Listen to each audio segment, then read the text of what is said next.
হরে কৃষ্ণ। আজকে আমরা পাঠ করব শ্রীহরির বাহুবল ও পরিজাত হরণ। মুনিগণ শুন পরীক্ষিত নরপতি, ধরণীর পুত্র ছিল নরক নামেতে।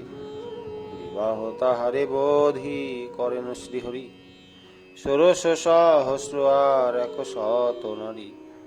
১৬,০০০ অষ্টোত্তর শত নারী, দ্বারকাতে মহাসুখে বিহারে শ্রীহরি।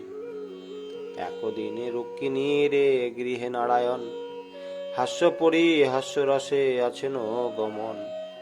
হেন কালে দেব ঋষি আইলা তথায়, ছিল পরিজাত পুষ্প তাহারও বিনায়। সেই পুষ্প লইয়া নারদ মুনিবর, কৃষ্ণে সমর্পণ কইল হরিষ অন্তর। পুষ্প দেখি আনন্দিত হন নারায়ণ, রুক্মিণীর কবরিতে করেন অর্পণ। আপনি সহস্তে হরি বান্ধিলেন বসি, দেখিলেন তাহা নয়নেতে দেব ঋষি। কিছুকাল কৃষ্ণ কাছে বসিয়া রহিল, পুনঃ কৃষ্ণ প্রণমিয়া উঠিয়া চলিল। কলহে সন্তুষ্ট বর ব্রহ্মার নন্দন, দ্বন্দ্ব বাধাইয়া বড় মুনি তুষ্ট রন। সুরপুর পথে মুনি কইল আগুসার, ফিরিল নারদ মনে করিয়া বিচার। পারিজাত ফুল কৃষ্ণ দিল রুক্মিণীরে, এই কথা বলি সত্য ভামার গোচরে।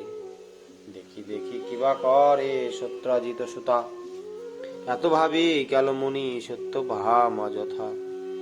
মুনি দেখি সত্য ভামা কহিল সমাদার, এসে গোঠা করে দেখি বহুদিন পর। ইহা বলি বসিবারে দিলেন আসন, বসিয়া নারদ মুনি বলেন বচন। এক কথা শুধাতে এলাম তব ঠাই, সত্যভামা বলে কিছু তবে হে গোসাই।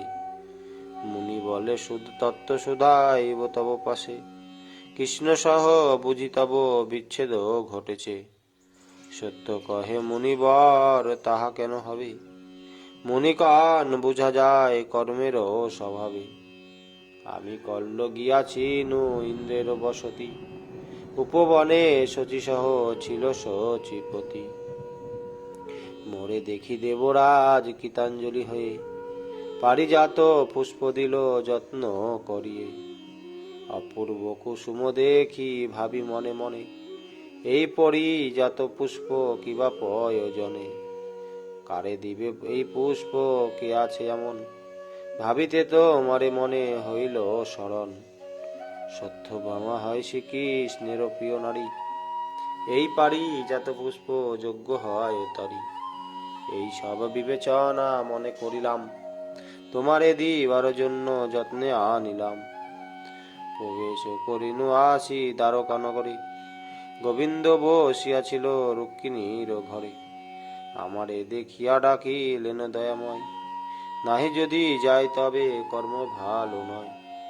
বুঝিতে না পারি গেনু কৃষ্ণের সাক্ষাতে, পুষ্প দেখিলেন হরি রয়েছে বিনাতে।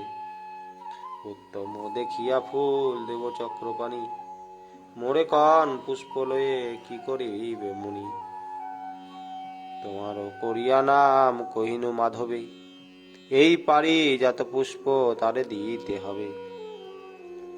শুনি কৃষ্ণ কহিলেন পারা যাবে তাকে, তুমি পারিজাত ফুল দাও তো আমাকে। আমি দিতে না পারিনু নিজ হস্ত করি, তবে উঠি বিনা হতে লইলেন হরি। রুক্মিণীর কবরিতে দিলেন যতনে, দেখি আয়া আমার বড় দুঃখ হইল মনে।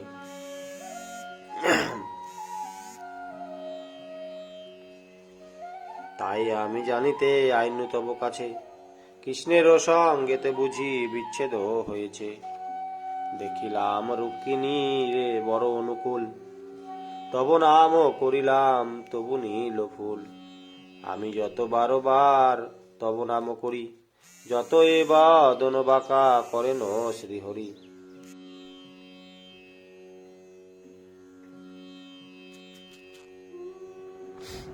এই কথা নারদ কহিল ভামা পাশে, শুনি সত্য পুনর্বার নারদে জিজ্ঞাসে। কহ মুনি সে ফুলেরও কিবা গুণ হয়, শুনি সত্য ভামাপতি মহামুনি কয়, গৃহেতে যদ্যপি তুলে রাখো বহুদিন, তথাপিও পারিজাত না হেয় মলিন। শুনো কহি আরো এক গুণ আছে তার, ফুলের সুগন্ধ প্রায় যোজনে যায়। আর সেই কুসুম থাকে গো যার বাসে, তার স্বামী নিরবধি থাকে তার পাশে। পারিজাত পুষ্প সচি সদা কাছে রাখে, একদিন ইন্দ্র সচি ছাড়া নাহি থাকে। গুণ জেনে এনেছি নু তোমারও লাগিয়া, রুক্মিণীরে দিল হরি আপনি লইয়া। মুনি বাক্য শুনিয়াস তীর ক্রোধ বাড়ে, শিরে করা ঘাত করি দীর্ঘশ্বাস ছাড়ে। শয়ন করিল সতী গিয়া ক্রোধাগারে, নারদ চলিল দিতে কৃষ্ণ সমাচারে। রুক্মিণীর মন্দিরে ছিলেন হরি বসি, ম্লান মুখে তথা উপনীত দেব ঋষি। নারদের দেখিয়াস ধান চক্রপাণি, এই গেলে কি হেতু আইলে পুন মুনি। নারদ কহেন প্রভু করি নিবেদন, হেতা হতে যাবে আমি করিনু গমন। তরা করে যেতেছি নু সুরপুর পথে, হইল আমার দেখা সত্য ভামা সাথে। জিজ্ঞাসিল কোথা গিয়াছিলে মুনিবর, বলিলাম গিয়াছিনু কৃষ্ণের গোচর। কোন মোর জিজ্ঞাসিল কহ মহামুনি, কোথাও পাইলে দেখা দেব চক্রপাণি। সভাতে দেখিল কি দেখিলে কারু পাশে, আমি কহিলাম কৃষ্ণ রুক্মিণীর বাসে। শুনি মোরে জিজ্ঞাসা করেন বারংবার, কি করেন কৃষ্ণ তথা কহ সমাচার। এই সমাচারও আমি বলিতে বলিতে, পরিজাত কথা মোর বেরালো মুখেতে। যেই বলিলাম পুষ্প রুক্মিণীর দিল, শুনি সতী ধরাতলে অমনি পড়িল।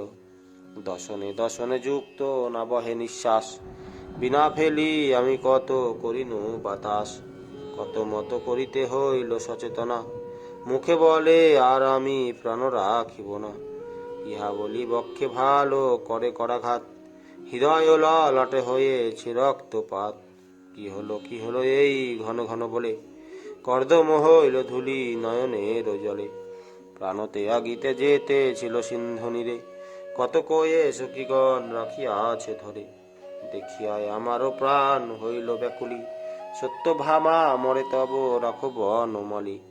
শুনিয়া গোবিন্দ চন্দ্র অমনি উঠিল, দ্বন্দ্ব লাগাইয়া মুনি নিজ স্থানে গেল। উপনীত হন হরি সত্য ভামা গৃহে, দেখা না পায় দাসীর পতি কহে। বলো বলো সত্য ভামা গিয়াছ কোথায়, দাসী কহে তিনি শুয়েছিন ক্রোধালয়। শুনি ক্রোধাগারেতে গেলেন শ্রীনিবাস, কৃষ্ণ দেখে সত্য ভামা ছাড়েন নিঃশ্বাস। অধিক হইল মান দেখিয়া কৃষ্ণেরে, করের কঙ্কন তুলি পোহারিল সুরে শিরে। এই হলো বলিয়া পুন হৃদে করে ঘাত, দেখি হরি ব্যস্ত হয়ে ধরিলেন হাত।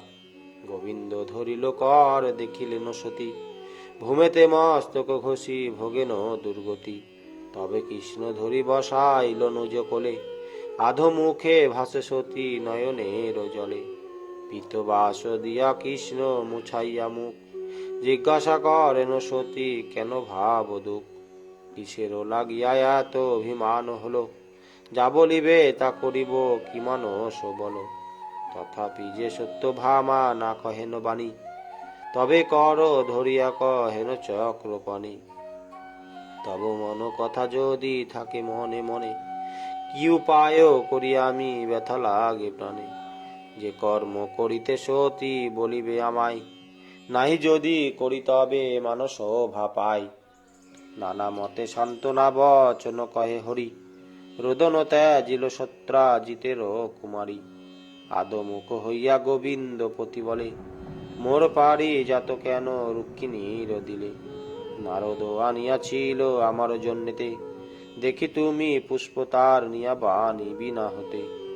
রুক্মিণীর কবরীতে দিয়াছ আপনি, আমারে বলিয়া এই গেল মহামুনি। শুনি হরি নিজ মনে কইল বিবেচনা, কুদুলে নারদ হতে হায় এ যতনা। তবে সবে সত্য ভামাপতি কন ভগবান, পারিজাত লাগি কেন এত অভিমান। এক পারিজাত পুষ্প দিন রুক্মিণী রে, পারিজাত বৃক্ষ আনি রোপিব মন্দিরে। সান্ত্বনা করেন কৃষ্ণ সত্রাজিত সুতা, পালঙ্কে বসিয়া রঙ্গ রসনা আনা কথা। সুর করে গোবিন্দের বলেছেন সতী, মনের বাসনা মম কহিব সম্প্রতি। যুদ্ধ করি অনেকের যিনি আছো তুমি, সমর দেখিতে মনে ইচ্ছা করি আমি। তোমারও সঙ্গেতে গিয়া যুদ্ধ নিরখিব, কৃষ্ণ কন এবার তো মারে লয়ে যাব। শুনি সত্য ভামা রহে হরিষ অন্তরে, রহিলেন কৃষ্ণচন্দ্র সতীর মন্দিরে। ব্যাস